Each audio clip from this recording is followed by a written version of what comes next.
Not yet. I know, it's kind of stretched.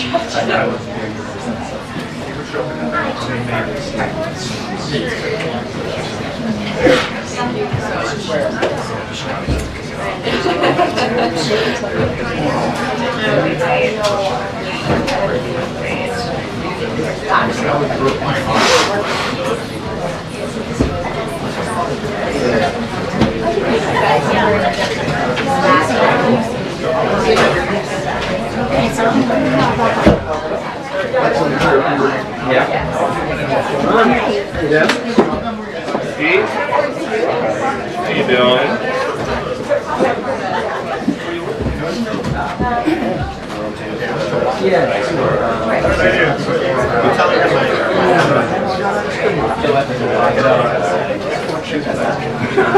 I was like,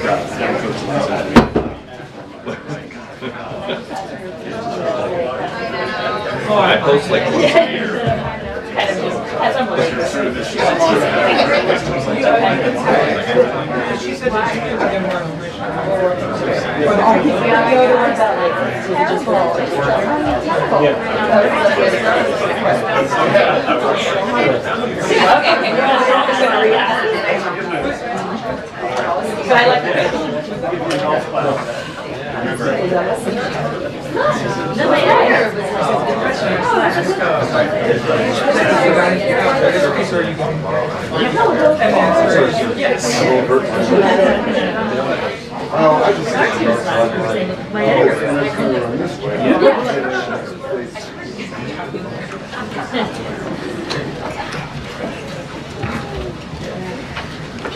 Good afternoon, everyone. Okay, bear with me. I have a few things at the top. So I want to start by saying that what the country witnessed last night was historic.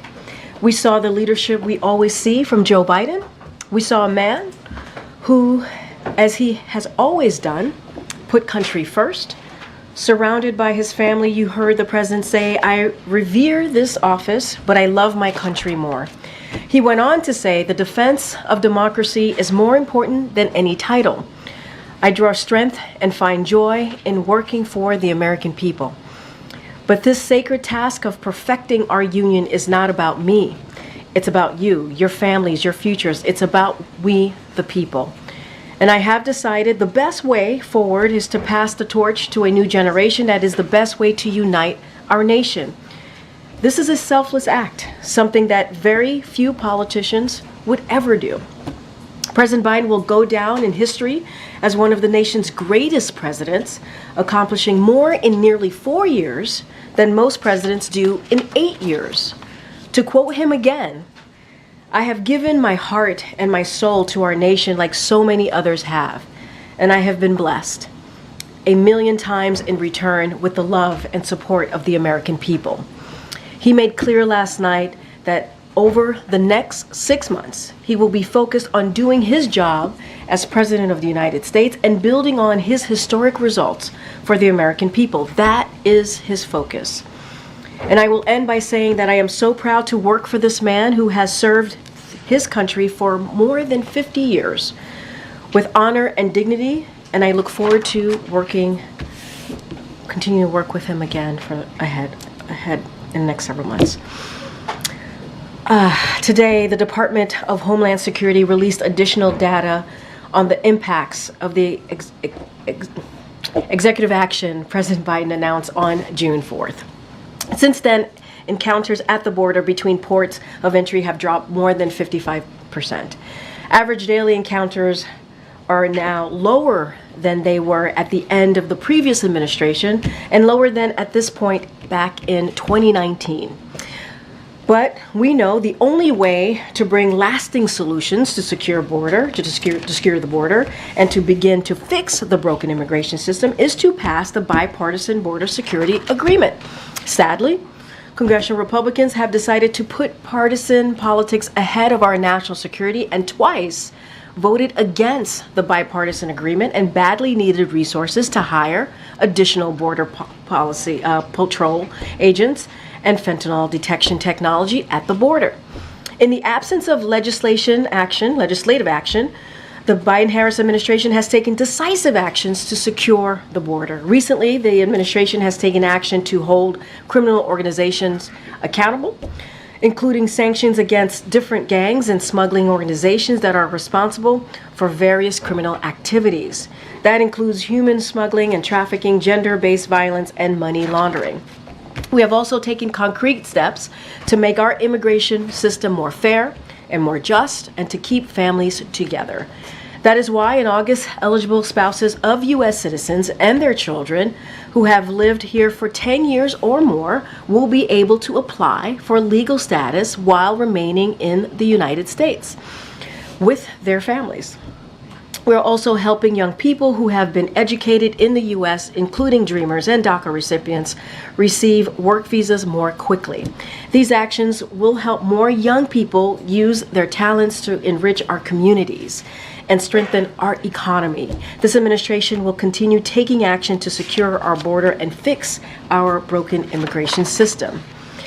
Now, when President Biden took office, we were in the midst of the worst economic crisis since the Great Depression. But as the president said last night during his Oval Office address, and as today's GDP report makes clear, the United States has the strongest economy in the world. This did not happen by accident. Under the leadership of President Biden and Vice President Harris, we saw the economy grow a strong 2.8% last quarter, with business investments up more than 5%. Nearly 16 million jobs have been created and wages are up higher than before the pandemic, with inflation down to 3%. But as the president said, we have more work to do. Over the next 6 months, the president and vice president will keep fighting to lower costs for hard-working families, from lowering health care and housing costs to making billionaires pay their fair share and cutting taxes for families with the child tax credit. While congressional Republicans side with special interests and threaten Social Security and Medicare, the president and vice president will continue fighting for the middle class. Today, we are praying for the thousands of Americans under mandatory evacuation orders out west as widespread wildfires burn hundreds of thousands of acres across Oregon, California, and elsewhere. We are grateful for the brave firefighters and first responders who are working to protect people and save lives. We urge everyone in the affected areas to remain vigilant and heed the warnings of local officials, especially those who have been ordered to evacuate. The president has been briefed on the fires, and we are in close touch with the governor's offices in affected states to ensure they have all that they need. White House and federal officials are also in close contact with state and local officials on the front lines of these fires, and 6,800 federal personnel from the U.S. Forest Service and the Department of Interior are on the ground, helping to fight the blazes and keep people safe. The Department of Defense has also mobilized 4 of its C-130 modular airborne firefighting systems to support fire suppression's effort. FEMA also issued several fire management assistance grants to help reimburse states for firefighting costs. As always, we stay ready to provide further support as needed. And finally, on Monday, Iowa's extreme abortion ban will take effect, banning care before a lot of women even know that they are pregnant. Iowa will be the 22nd state with an abortion ban in effect. All of these bans imposed by the Republican elected officials put women's health and lives in jeopardy. The president and the vice president have been clear this should never happen in America, yet this is exactly what is happening in states across the country since the Supreme Court overturned Roe v. Wade. And it's not stopping at the state level. Republican elected officials in Congress have proposed four national abortion bans while refusing to protect nationwide access to IVF and contraception. President Biden and Vice President Harris believe that women in every state must have the right to make deeply personal decisions about their health care. They continue to call on Congress to restore the protections of Roe v. Wade into federal law and fight efforts by Republican elected officials to undermine our fundamental freedoms. And with that, I will turn it over to the Admiral John Kirby, who's here to take questions about the Prime Minister of Israel's visit and meeting with the President today, and take any questions on the Middle East. Afternoon, everybody. As you all know, the President and the Prime Minister are meeting right now in the Oval Office. There's a lot on the agenda, but first and foremost, we'll be discussing how deeply and how strongly the President feels, we feel, that we've got to get this hostage deal in place so we can get a ceasefire also in place, at least for phase one, for that those first 6 weeks. There are gaps that remain, and our team continues to work with our counterparts in the region to see if we can't close those gaps. We believe that they are of a nature where they can be closed and that we can achieve a deal. But it's going to require, as it always does, some leadership, some compromise, and an effort to get there. The President will be reaffirming for Prime Minister Netanyahu that he believes we need to get there and that we need to get there soon. Today is the 293rd day that these hostages have been held captive by Hamas. And you just have to assume that it is the most horrific of circumstances. Sadly, we know that not all of them are alive. Still hostages, still need to get home to their families. 293 days, there ought not to be a 294th. And we're going to keep working on that.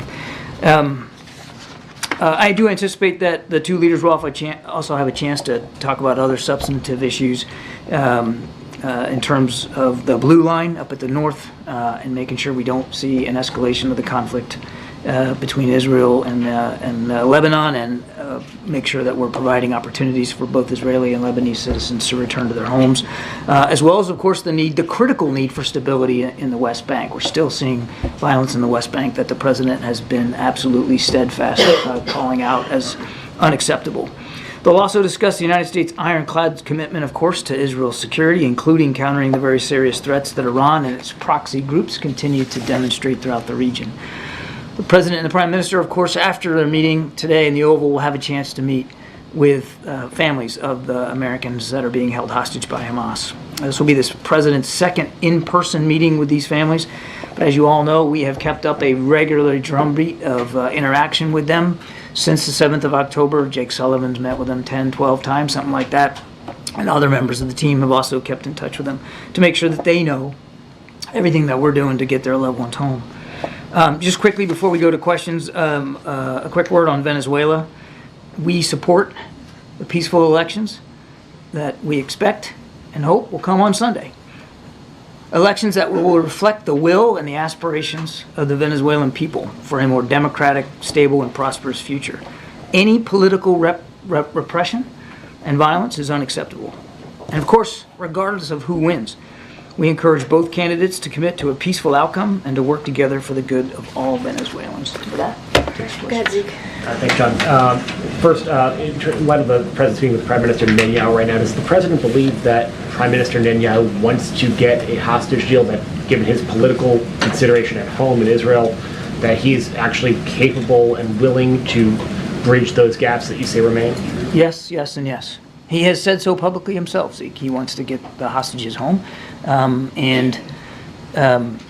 The Israelis, the government, Prime Minister Netanyahu, has been working with us to try to get that deal over the finish line. That said, as I mentioned at the top, there's still some gaps that remain, and we're going to be talking to the Prime Minister today about closing those gaps. And just on a broader note, the President mentioned last night that he plans to spend the next 6 months in his time in office focused on some foreign policy issues.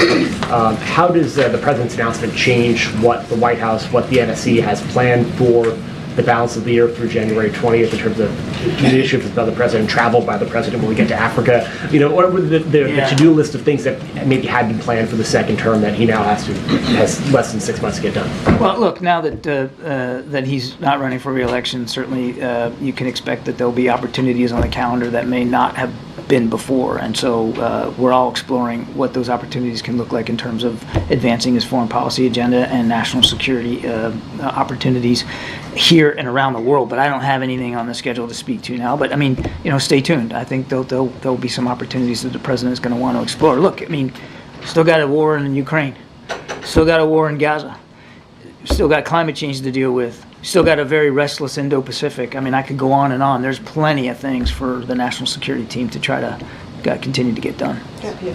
John, we heard from the Vice President earlier with comments, strong comments related to the vandalism and the protests that we saw yesterday. We haven't heard yet from the President or from the White House at large. Do you condemn what you saw yesterday? How do you characterize the protests, including what we saw at Union Station? Well, we did put out a statement last night from the White House, but absolutely condemn any violence in protest activity. I mean, it's a First Amendment right to peacefully protest. We fully support that. We know that there are strong views about what's going on in Gaza, and some of those views are in opposition to some of the policies that we're pursuing. We get it. That's democracy. But when it turns violent, and when you burn an American flag and pull it down off a U.S. government site, that's just absolutely unacceptable. And obviously we condemn all that. Are these protests pro-Palestinian, pro-Hamas, anti-Israel? How do you characterize what we're seeing? I think it's a little bit of all those things. I mean, I can't speak for the protesters. Obviously, I don't share their views. But obviously they took great exception to the Prime Minister speaking on Capitol Hill. And as I said, many of them have taken exception with our policies with respect to Gaza. Today we heard from one of the family members who's going to be meeting with both the Prime Minister and the President a short time from now, Aviva Siegel. She was a former hostage of Hamas. She says, I want to ask President Biden if Bibi is not able or willing to agree to the ceasefire and hostage deal to bring the Americans home. Is there anything more that President Biden is prepared to do unilaterally to try to bring those hostages home? I wouldn't get into hypothesizing and speculating about options one way or the other. We want to get all the hostages home, clearly the Americans in particular. And that's why this deal is so important, Peter. And we are close. We are closer now, we believe, than we've been before. The gaps are closable, no question about that. And we believe, the President believes, that getting that hostage deal in place, getting that 6-week ceasefire, that's the best way to get all these loved ones back with their families. Thank you, Karine. Thanks, John. Did the U.S. find any of Netanyahu's remarks yesterday to be false or misleading? I'm not going to parse everything he said or do a fact check here from this podium. He should speak for himself about what his views are. He should, but he had a powerful stage, a joint address before Congress. Do you agree with assertions that Iran financially backs some of the protesters? That if there are Palestinians in Gaza who aren't getting enough food, it's not because Israel is blocking it, as 2 examples? So on the first example, we've said ourselves, the Director of National Intelligence came out publicly and said that we do know that Iran has been funding and encouraging some of the protest activity here in the United States. Some of it. We do not believe that all the protest activity out there on a daily basis is being fully funded by Iran. There's a lot of organic concern out there in the American people about what's going on in the Middle East, and most of these protests are formed and fashioned in that regard. On the second question, there has been a steady increase of humanitarian assistance getting into Gaza. The problem isn't getting it to Gaza right now. The problem is getting it around Gaza. And one of the reasons why it's so dang difficult to move things around inside Gaza is because there's a war going on and bombs are dropping. And regrettably, in the conduct of some of their recent operations, the Israeli military has, in fact, not on purpose, we have no reason to believe they did this deliberately, but there has been accidental strikes on some of the trucks and the convoys that have been moving around. So it's not one or the other. There's a lot of reasons why it's not moving around, and some of that is, of course, the military activity of the Israelis inside Gaza. And then, now that the Vice President is the likely Democratic nominee, has she communicated with the President whether a Harris administration's Israel policy would be the same or different as his? You would have to talk to the Vice President's office and the campaign for that. I would just, before I leave that though, just want to remind, she's been a full partner in our policies in the Middle East, particularly with our policies towards Israel and the war in Gaza, a full partner, been involved in nearly every conversation that the President has had with the Prime Minister, and very much engaged throughout.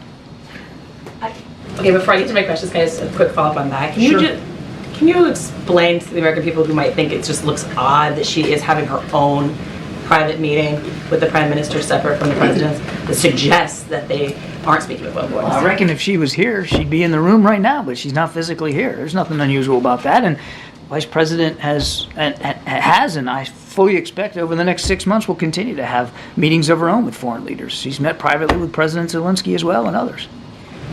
It was 20 days ago that the administration first said that they were really optimistic about finding, really closing the deal. Has nothing changed in 20 days? Is that still where we are? I wouldn't say nothing's changed. What are the remaining gaps? What are the sticking points? And I'm not going to negotiate in public. I wouldn't say nothing's changed. I mean, there's the last 20 days that you talk about, and we've been working really, really hard to try to get those gaps closed. There's still more work to be done. But we believe, as I said earlier, we're closer now than we've been before, and we think it's absolutely achievable to get this over the finish line. Sort of following up on Weeja's point, there was one other thing that the Prime Minister said yesterday that's getting a lot of attention is that the conflict has had one of the lowest ratios of combatant to non-combatant casualties in the history of urban warfare. Obviously, our own State Department has found it reasonable to assess that the Israelis' actions at times have been inconsistent with international law. So who is correct here? And is the United States comfortable with the ratio of deaths between Again, combatants? I'm not going to go line by line through the Prime Minister's speech and debate it here from the White House podium.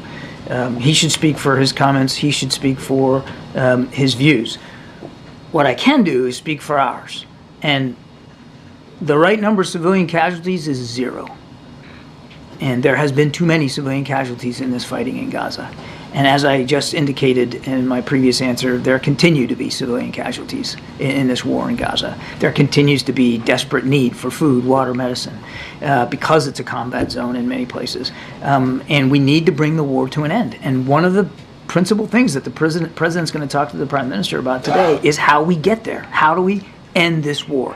And the best way, in his view, is to get this deal in place. Get a 6-week ceasefire. Get phase 1 going so you negotiate to phase 2, get a cessation of hostilities, and more critically, get those hostages home. Thanks, Karine. Thanks, Admiral. You mentioned in your topper the word compromises.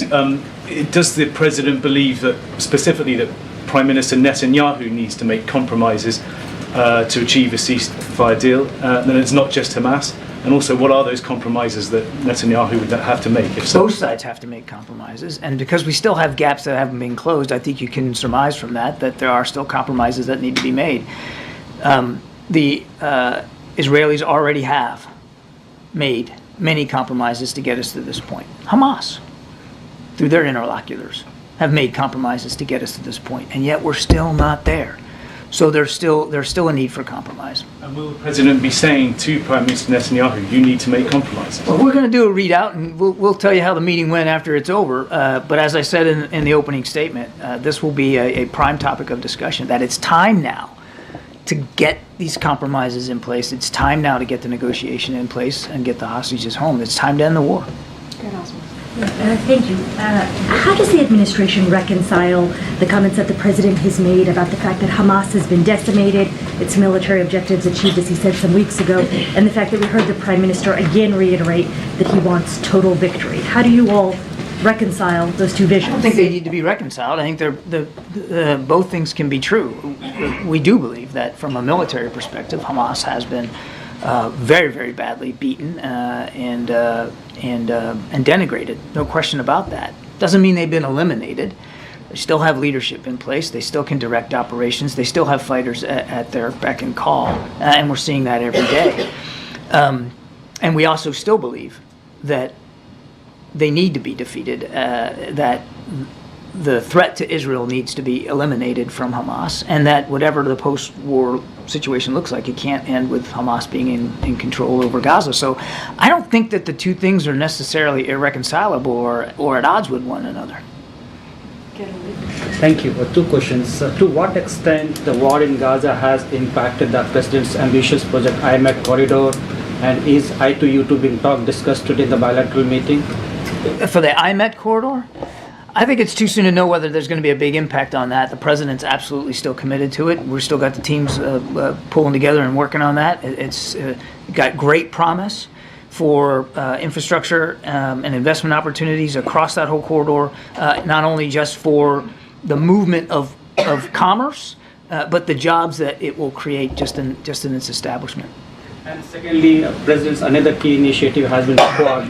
Right? Is President still committed to attending the Quad summit being hosted by India this year? We're still committed to there being a Quad Leaders Summit this year, but there's nothing on the calendar right now for it. Thank you. John, the meeting with the hostage families this afternoon that you referenced, can you just give us a sense of what message the President and Prime Minister want to bring to those families? What are they going to say? I won't speak for the Prime Minister, but the President intends to tell them how seriously he's still committed to getting this deal in place and getting their loved ones home. He's going to tell them that we're going to maintain the contact with them that we have had, that there's not going to be a gap in communication as we get closer here, hopefully to the end, and then he's not going to rest until all their loved ones are back. The pool was in the Oval Office briefly for the beginning of their meeting, and the two men were friendly and cordial, and President Biden was joking about how old he was when he first had a meeting with a previous Prime Minister. But we know that there have been tensions between Prime Minister Netanyahu and President Biden. Can you talk a little bit about the state of their relationship right now? It's a healthy relationship, and by healthy I mean they're not going to agree on everything. They haven't through the long political lives that both of them have enjoyed, always agreed on everything. They come from two different political traditions, but they know one another. I believe I know I'm speaking for President Biden that he's very comfortable in the relationship that he has with the Prime Minister and the ability that he has. He would do it anyway, but certainly with Prime Minister Netanyahu, the ability that he has to be candid and honest and lay it all out there, and he'll do that today. Did the president watch the Prime Minister's speech yesterday, or see anything that he? I don't know if he watched it. I don't know that. And you didn't? Do you have a sense of his reaction? I don't. Okay. Yeah. Okay. Thanks. You're welcome. That was easy. Venezuela. Do you think that Maduro has the ability to kind of fully rig the election, or do you think that it's more likely that he would just contest the results? It's difficult to know exactly how this is going to play out, so I can't really answer that specifically. But the reason I mentioned it in my opening statement is to make it clear to Mr. Maduro that we're watching closely. They need to be free and fair elections, free of repression, free of voter intimidation. And again, no matter who wins, our expectation is that the winner is going to continue to look after democratic institutions in Venezuela. So if the opposition does win, are you concerned about violence that might break out? If we weren't concerned about the possibility, I wouldn't have mentioned it in the opening statement. Thank you. Admiral, two questions on Iran. How is POTUS Biden going to deal with Iran? I mean, which aspects of dealing with Iran is he going to prioritize in the next 6 months in office?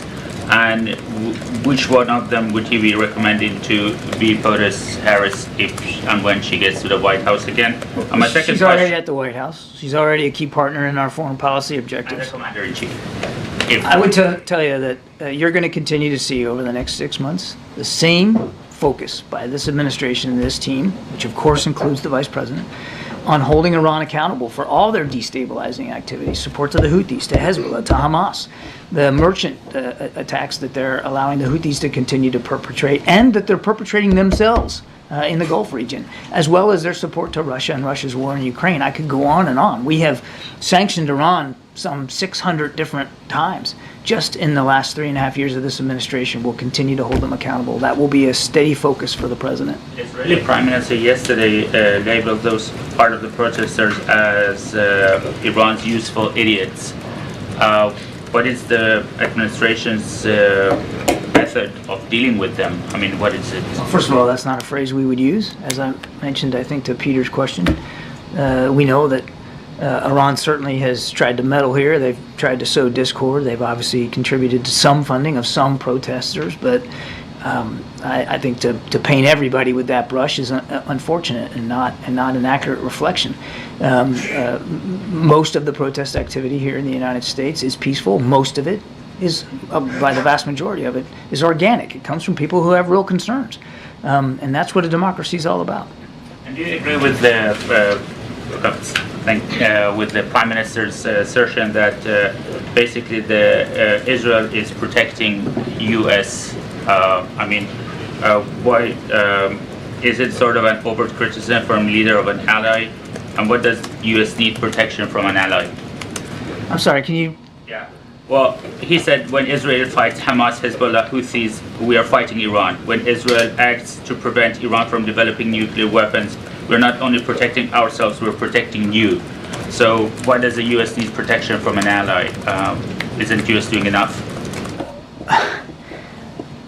It is clear that that Israel and the United States share a concern about Iran's activities, and the Prime Minister is not wrong when you're going after groups like Hezbollah or Hamas in this case particularly, or when we together try to defend each other against the Houthi missiles and drones that continue to fly. That is also because of the proxy nature of it, also countering Iran's activities. I mean, together, that's what allies and partners do. Thanks, John. Just to take the long view of this, very early in President Biden's presidency, February the 4th, 2021, he spoke at the State Department about his priorities in foreign policy. And he said that one of those priorities was reclaiming our credibility and moral authority. The Prime Minister of Israel is, in the judgment of the Chief Prosecutor of the International Criminal Court, a war criminal. Isn't posting an alleged war criminal in the Oval Office undermining of credibility and moral authority? No, because we don't consider him a war criminal. But the International Criminal Court does. We don't agree, and as we've said before, we don't find the ICC's finding to be relevant or appropriate in this case. We don't find him to be a war criminal. He's an ally and a partner and a friend. Well, the Chief Prosecutor says that Israel does have legitimate war aims, of course, but the way Israel chose to achieve these in Gaza, namely intentionally causing death, starvation, great suffering, and serious injury to body or health of the civilian population, are criminal. Is that a question? Because if it is, I've already answered it. We don't consider him a war criminal. Good. Thank you, Karine. Thank you. Yes, she called me. I thought you said Jane. Thank you very much. No, Jenny? Yeah. My bad. Thank you. Thank you, Karine, and thank you, John. I have two questions. Recently, American families who were victims of Hamas filed a lawsuit against North Korea authorities in the U.S. federal court, demanding $1 billion in compensation from North Korea, claiming that North Korea was responsible because the weapons used by Hamas were weapons supported by North Korea. What is your comment on this? Well, look, Mr. Kim continues to export military capability, and we continue to work with allies and partners and counterparts to hold them accountable for that. They're also exporting technology and weapon systems to Russia so they can kill innocent Ukrainians. We're going to continue to hold them accountable for that kind of behavior. Also, second question, if Vice President Kamala Harris is elected the next president, will she continue the foreign policy keep going on between U.S. and South Korea, or change? I am not going to speak for a hypothetical electoral outcome, and I'm certainly not going to speak for the vice president in this regard. You really should talk to her team and her campaign. Okay, John. Thanks, Karine. John, the president has been pushing for a peace deal, a ceasefire, for weeks, if not months. Now that he has announced that he's not running for another term, how, if in any way, that complicates those efforts to reach a peace deal? We don't believe it does. And in the conversations that we've been having in just recent hours, there's no reason to suspect that his decision not to run for re-election is going to have an impact on our ability to get the deal done. What's going to have an impact, as I said before, is leadership. Leadership on all sides and the ability to continue to compromise. We are close. We just have to finish it. The president also last night spoke about his goals in his remaining 6 months in office. One of those goals is to get back those wrongfully detained Americans, people like Evan Gershkovich from the Wall Street Journal. And Paul Whelan. And Paul Whelan, exactly. The president has been described by some as a lame duck president. Does it complicate those efforts to get back those wrongfully detained Americans? I can assure you that we continue to work extremely hard at getting all the wrongfully detained Americans around the world, including those in Russia that we've been talking about, getting them home where they belong. They don't need to, there's no reason for them to be detained. The whole team is working on this around the clock. I can absolutely assure you that. Thank you for the answer also on the last question. Yesterday, Netanyahu asked the U.S. to fast-track weapons in his speech. I'm wondering if the president is considering lifting his pause on the 2,000-pound bombs that the Israelis have requested. No change to that policy at this time, and I would just add that that is the only shipment of the only type of weaponry that has been held up, that all the military security assistance that had been going to Israel continues to go to Israel. They are still getting the tools, the capabilities, and the weapons that they need for the fight that they're in.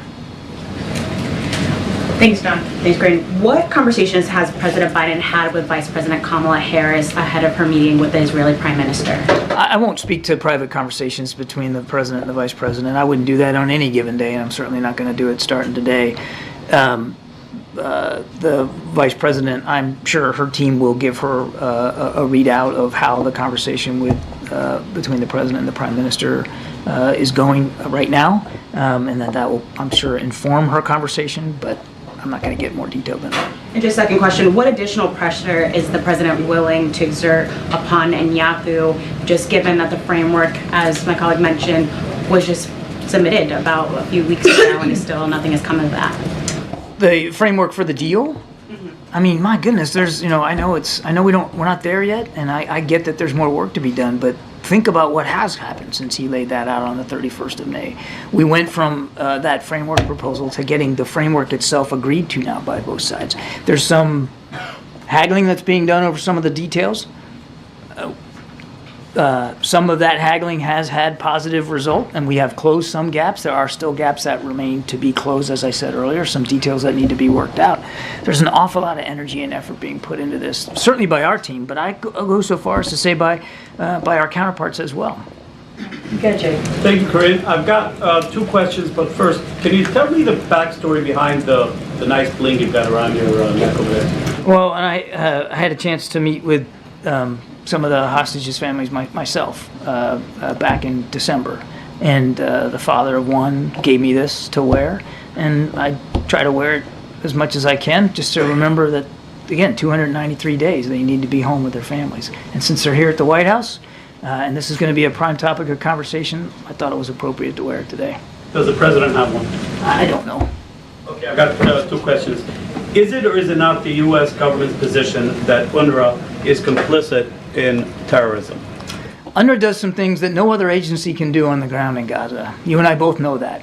Now, there has been an investigation done to some of their employees, and I understand that there's been some additional claims or charges against additional employees too that have been laid out there, but it's clear to us that UNRWA has taken this seriously. They fully investigated it.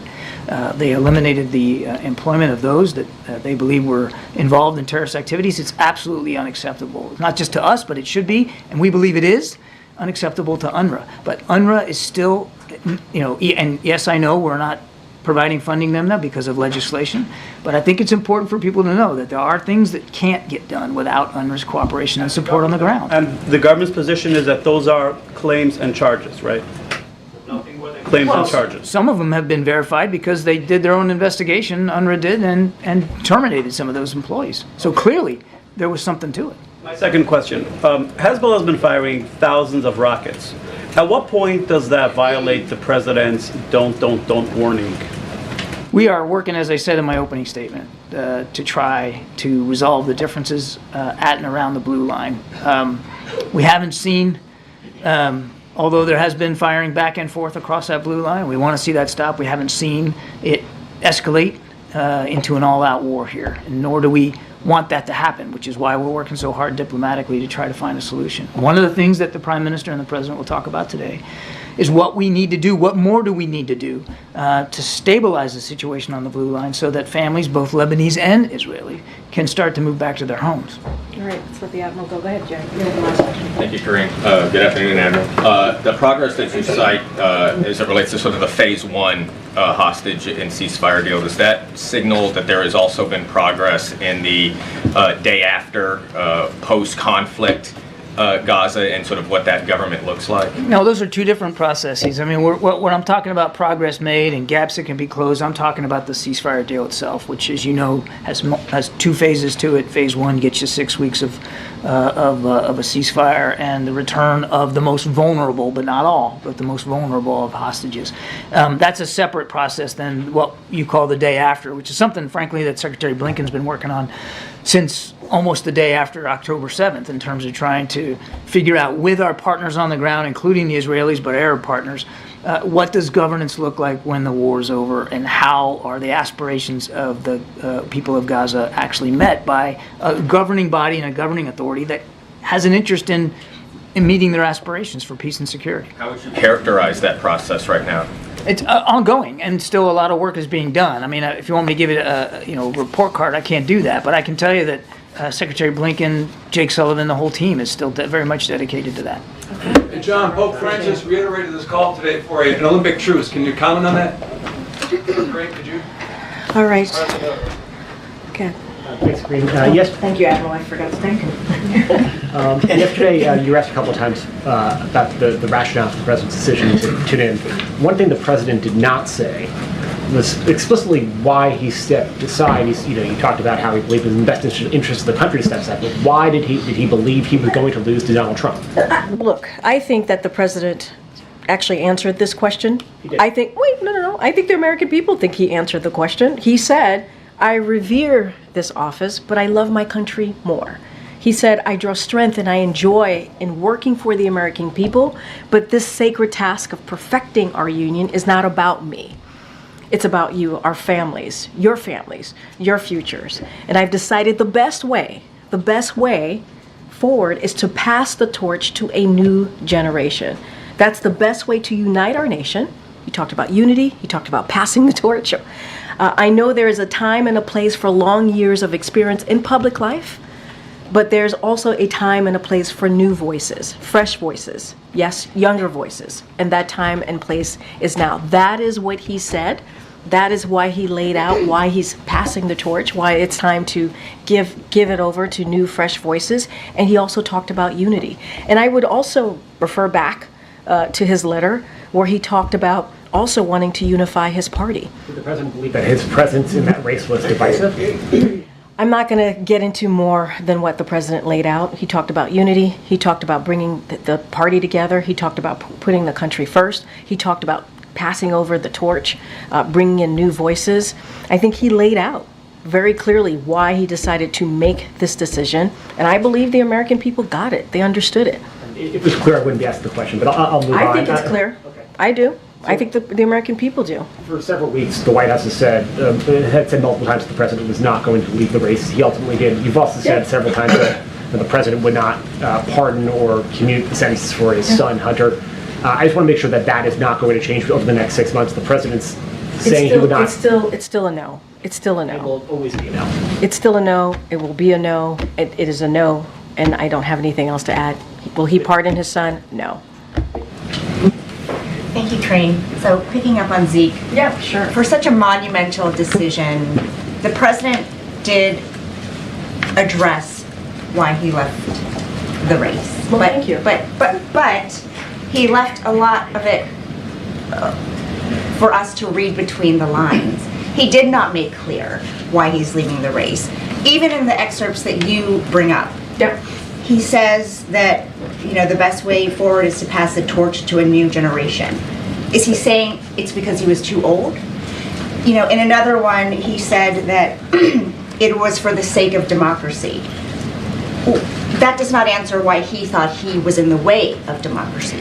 So why did he make this decision? A new generation, and he also said the next sentence was to unite, is also to unite the nation. Look, the president has talked about this twice. One in a letter that he addressed to the American people on Sunday, laying out a very monumental, to your point, it is a monumental decision that he made, and he thought very long and hard. He also said that he's been serving this country as a public servant for more than 50 years. It is not an easy decision to make. He talked about unity. He talked about the next generation. He talked about passing the torch. I was asked in this room a couple of days, I don't know, maybe 2 weeks ago, all of these days are coming together, that when the president ran in 2020, he talked about passing the torch. He talked about the next generation. He talked about being a bridge to the next generation. And I was asked, is that something that the president still wants to do and still cares about? And I said yes. And so this is part of that, right? This is part of what he said in 2020. He talked about unifying the nation. He talked about unifying the party. And he believed the time was now. The time was now to step down from his reelection and to move, ahead with the next 6 months, the end of his term. And that's what he decided to do. Before he made the decision, he said that there were 3 things that could sway him: the Lord Almighty, a medical condition, and if his team showed him that he could not win. So was it because of the polling? I can tell you it's not a medical, was not a medical decision, because I've been asked before, and we answer that very straightforward and in a very direct way. I'm just not going to get beyond that. And then finally, President Biden spent much of his speech talking about the choice that Americans face in November. Trump's campaign manager called it a campaign speech. Your response? My response is it's not a campaign speech. I will remind my friends on the other side that the president is no longer a candidate. Thank you, Karine. Democrats on Capitol Hill are being handed this card with talking points about the vice president and the border. Do you know who's handing this out? I have no idea. You probably should ask her campaign. So the first one says Vice President Harris was never appointed border czar. There's never been such a position. It doesn't exist. Why are Democrats so sensitive about the vice president and the border? Why are Republicans so sensitive about actually not owning up to them getting in the way of a border deal? Why? Why won't they own up to that? Why won't they own up to the last president told them not to move forward? It was a bipartisan deal on just right there, available to them, and they voted twice against it. Twice against it. Why are they so sensitive to moving forward and actually dealing on an issue that majority of Americans care about, is dealing with what's going on at the border? Do you think that the border would be less of a talking point now if there was less migration to the border, say if somebody had addressed root causes of migration sooner? Wait, hold on a second. Did you not hear the beginning of I know there were a lot of toppers, but one of the toppers, I talked about what we're seeing at the border. It's down by 55%. Not because of Republicans in Congress and what they did. It's because of what this president and this vice president did. He moved forward and took actions to deal with what's going on at the border. Republicans continue to block getting resources to the Border Patrol agents. They continue to block actually dealing with an immigration system. So yes, we are going to debunk the false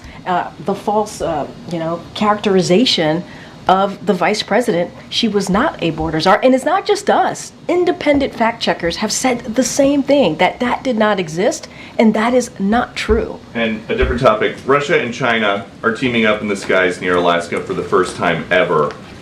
Are you getting a sense yet, based on everything that's been going on, that some of America's enemies might be looking at what's happening here and think there's nobody in charge? So let me just say this. There is very much someone in charge. The president is the president until the end of his term. So that statement is certainly false. And we have seen the president bring together our allies and partners. He reinvigorated NATO. He got more than 50 countries behind Ukraine to make sure that they were able to defend themselves against Putin. He stood up to Putin, and he's done a lot more. And now, right now, as we're speaking, I believe it's still happening, the president is having a bilateral conversation meeting with the Prime Minister of Israel. So, who, by the way, the Prime Minister of Israel thanked the president for the work that he's been able to do in helping to make sure that Israel is able to have an ironclad security, right? And so that's that. But let me be clear. I want to actually address the basis of your question outside of saying there's no leadership. Our Department of Defense did not see this activity in Alaska Air Defense Identification Zone as a threat. North American Aerospace Defense Command, NORAD, continues to monitor PRC and Russian activity near North America and to meet presence with presence. U.S. and Canadian aircraft detected, tracked, and intercepted the Russian and PRC aircraft, and more broadly, the U.S. remains concerned about the PRC and Russian collaboration across all instruments of national power that do not promote global stability and security, not just in the Arctic, but the president, if anything, if you look at his foreign policy objectives and what he's been able to do and what the last administration did, the last administration ruined our relationships with our partners and allies. This president had to fix that and make sure that we actually mended our relationship with our partners and allies. And that's what we've been able to do. And a perfect example is what we're seeing with Ukraine being able to defend itself against Russia's aggression. Okay. So yesterday and again today, you insisted that the president didn't make this decision because of a medical condition. It wasn't about his health. Yesterday, you said that he couldn't finish a second term if he won one. So was this decision to step out of the race just a political calculus? He just didn't think he could beat Trump? I don't have anything else to add to what the president said himself last night, to what he penned and released to the American people on Sunday. Don't have anything more to add to that. He wanted to unite the country. He wanted to pass the torch. He felt after 50 plus years of public service, the time was to do just that. I don't have anything else to add. Do you have anything to add on what he teased about proposing reform to the Supreme Court? So that is something certainly that the president would talk to more about in the upcoming weeks. Just for folks who may have missed that, he said last night, I'm going to call for Supreme Court reform because this is critical to our democracy, Supreme Court reform. And I answered this question,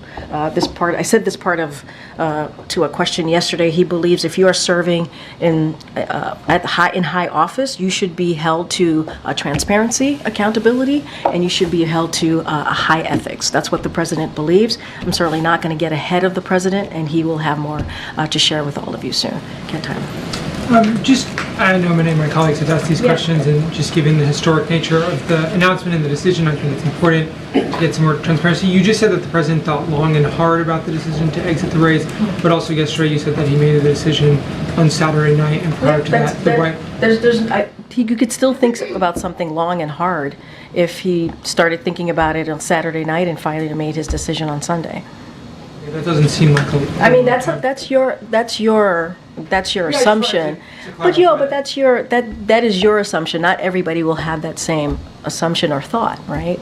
I mean, it is a decision that he felt that he needed to make, and that was the TikTok of it, if you will. We were laying out to you how it happened, and that's how it happened. That's how the president said it happened. And do you expect the president to address any further his decision-making process? As my colleagues have asked, we don't feel that we have gotten the clarity about how he made this monumental decision, and so obviously we would love an opportunity to ask him questions himself. But barring that, do you think we should expect any more clarity? Look, the president's gonna make his decision on his own on how much more he wants to share. Obviously, he gave an Oval address and addressed the American people, as he said he was going to do in his letter back on Sunday. And he had a letter on Sunday as well. Maybe there'll be more that he wants to share. We have 6 months. Certainly the president enjoys taking all of your questions. He'll continue to do just that. I don't have anything to share beyond what you've heard from the president on Sunday and his Oval address to the American people last night. Just one last one on sort of the next 6 months. We just asked Kirby about this, but is there anything you can tell us about how operations at the White House may change, the president's schedule may change, anything else that reflects, obviously, he has a lot more time now that he's not going to be a full-time candidate? I mean, you're right. He has a lot more time now. He won't be a candidate. That is true. And the president said he wants to continue his, obviously, as he was doing before, continue and solely focused on being president and what that means and for the American people and delivering and building on unprecedented successes that he's been able to get done, right? We still have a lot more to do. We still have to make sure I was just out about the Supreme Court, right? He mentioned that in his speech. I won't get ahead of that. That is something that he cares about. The ethics, right, and transparency, something he wants to make sure that that is addressed. Again, not going to get ahead of the president, but he gave a little bit of that. He laid out what he's done for almost 4 years and making sure we're building on that, whether it is continuing to lower costs. He talked about that. Bringing down inflation, creating good paying jobs. All of these historic legislation that he was able to get done, they still have to be implemented, right? Whether it's the Chips and Science Act, whether it's the infrastructure bill, whether it's the Inflation Reduction Act. There's still a lot of work to get done to make sure that we deliver the good things, the good components of those now laws to the American people. Still a lot to get done. He's focused on it, and we will certainly have more to share. As you know, he's going to be going to Austin on Monday, and so, stay tuned. Stay tuned. Go ahead. Thank you, Karine. So after President Biden said he was going to step aside and endorse Vice President Harris, Democrats quickly coalesced around Vice President Harris. I was wondering if President Biden sought assurances from other leading, Democratic candidates that they would challenge her, that they wouldn't challenge her. I'm not going to get into specifics or behind-the-scenes conversation. I'm just not. And also that's kind of on the campaign, the political side, so I'm going to be careful from here. Look, I think it's important that what we saw the first 48 hours, 24 hours, 48 hours after the president decided not to run, the coalescing of support behind the vice president, which is not surprising. She has been a partner, a critical partner to this president in everything that we have been able to successfully get done. Some historic items that we've been able to get done. She's been a critical partner to this president. She has 4 years, almost 4 years of experience as vice president, also as a senator, also as attorney general. She has an impressive resume, and I have said this before, and I'll say it again, I do not see, and the president obviously did not see anyone else who would be more qualified to step in. And so it is not surprising that she got the support that she has and continues to get, and the president certainly is going to continue to support her. Okay, Jeff. Thanks, Karine. The president praised Vice President Harris last night in his address as a good partner and a strong leader. Will he have any objections if she starts creating a little bit of distance with him on any policy areas? Look, certainly I can't speak to how she's going to move forward with her campaign on policy issues. That's something that the campaign would have to address directly.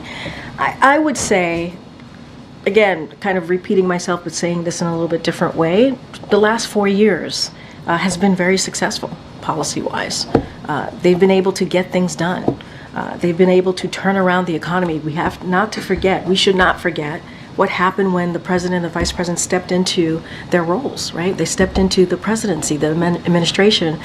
We had a once-in-a-century pandemic that the president turned us around, and with the help of the vice president. You think about the American Rescue Plan, you think about Inflation Reduction Act. Many of these legislation, she played a role in getting it across the aisle. She also presides, right, in the Senate, right? She really gave us some really important votes in getting things done.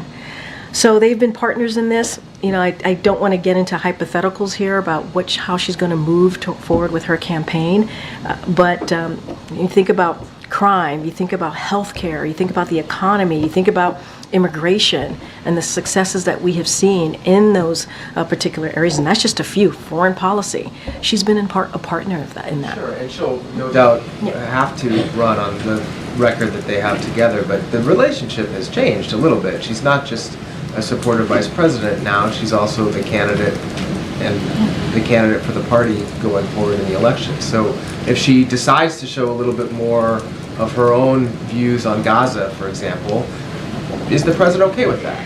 Look, a hypothetical that I don't want to go down a rabbit hole in, what I say is that The president respects the vice president. He endorsed her, believing that, as I said, passing the torch to the next generation of new voices, that she was more than qualified to do the job, more than qualified to step in on day one, as he said himself. I'm just repeating him. And I think that says volumes coming from a president who's been a senator, who's been a vice president, right? Who knows how this place works, who knows how Congress works, now who knows what it's like to be president of the United States.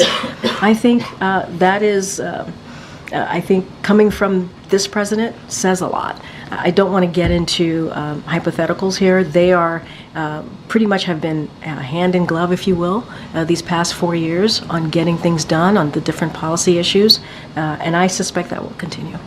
Go ahead, Karen. Thanks, Karine. You've mentioned now about what the president said last night about the vice president, but one thing he didn't do was explicitly tell Americans to vote for her. He said, now the choice is up to you, the American people. Why not use that moment when he had millions of people tuned in to say that message flat out? Because he was being mindful. This was an Oval address. This was not a campaign political address. This was an Oval address.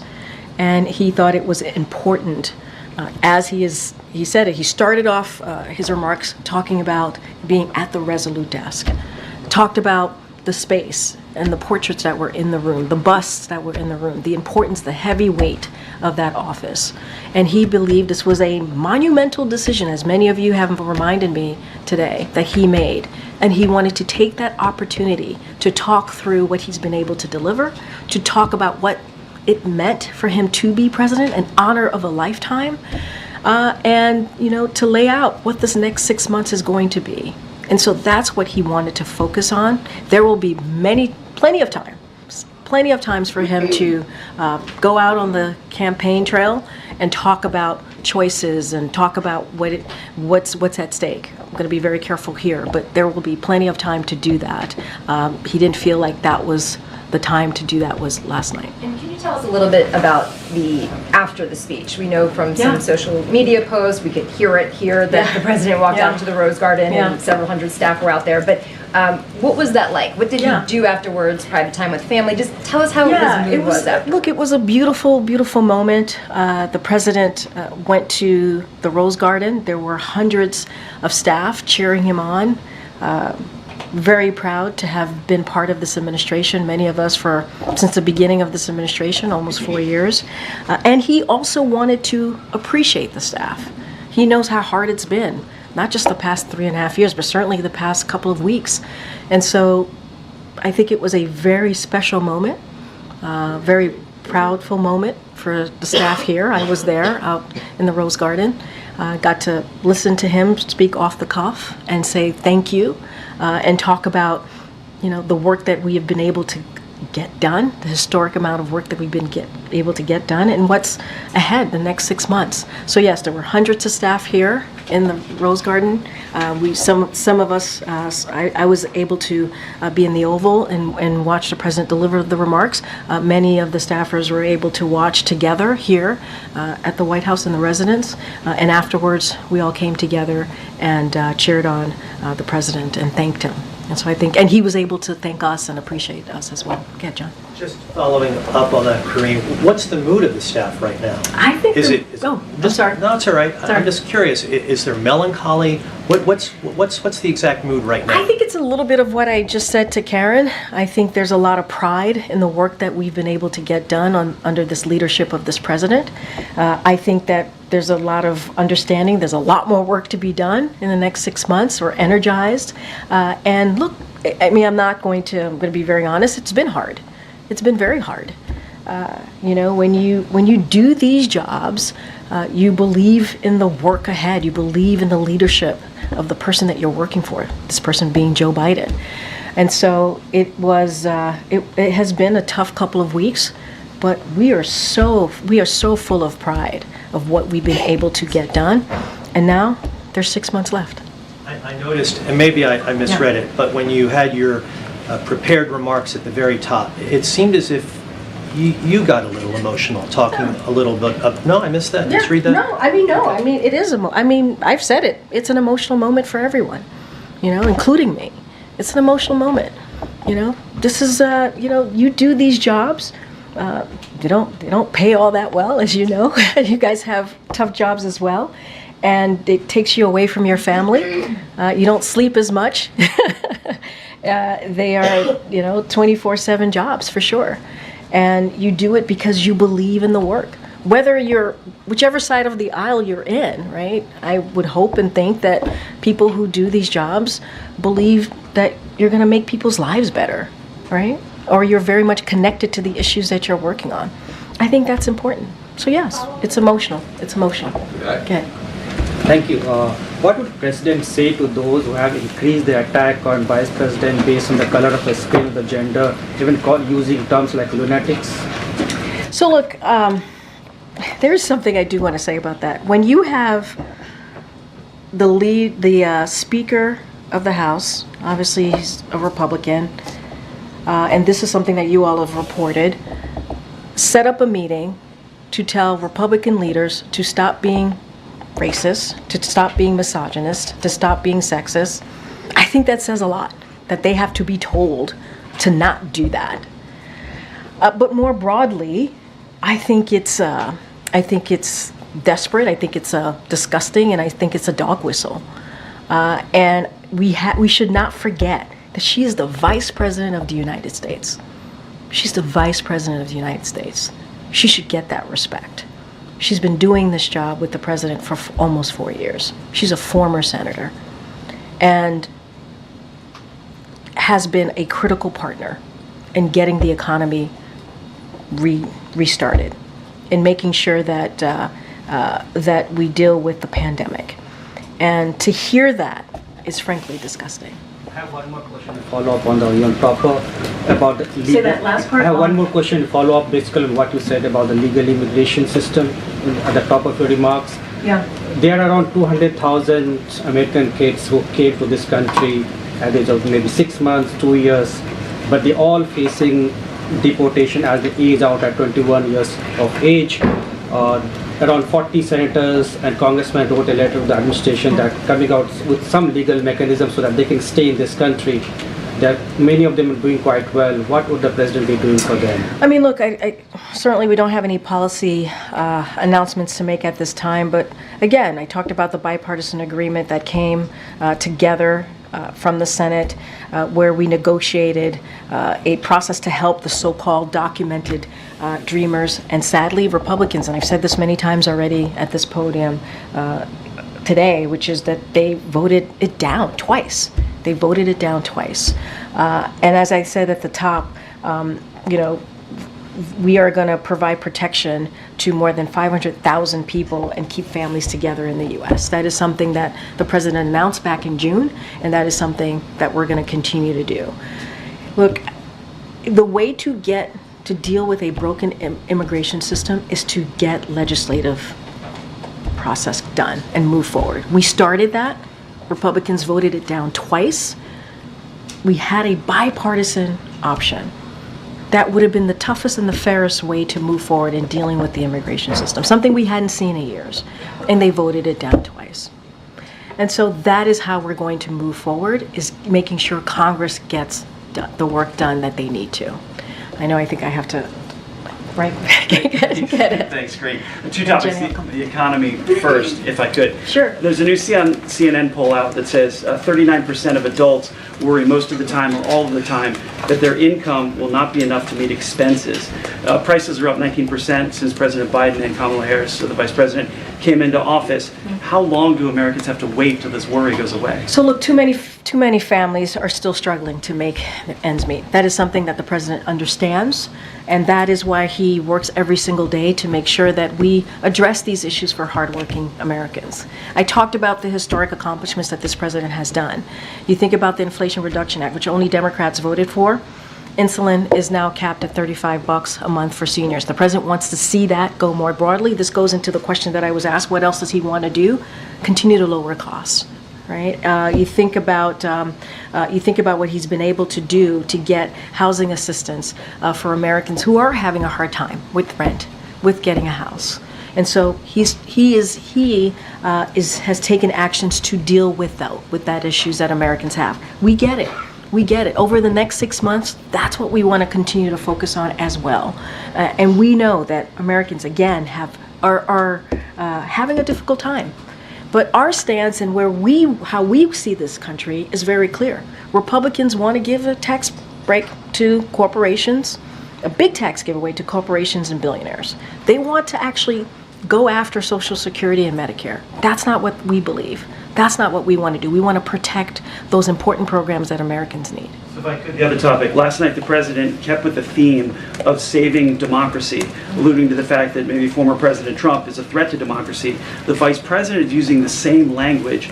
Is this a dangerous rhetoric? Look, it is important that we continue to talk about unity. It is. Saving democracy, making sure that we're unified as a country.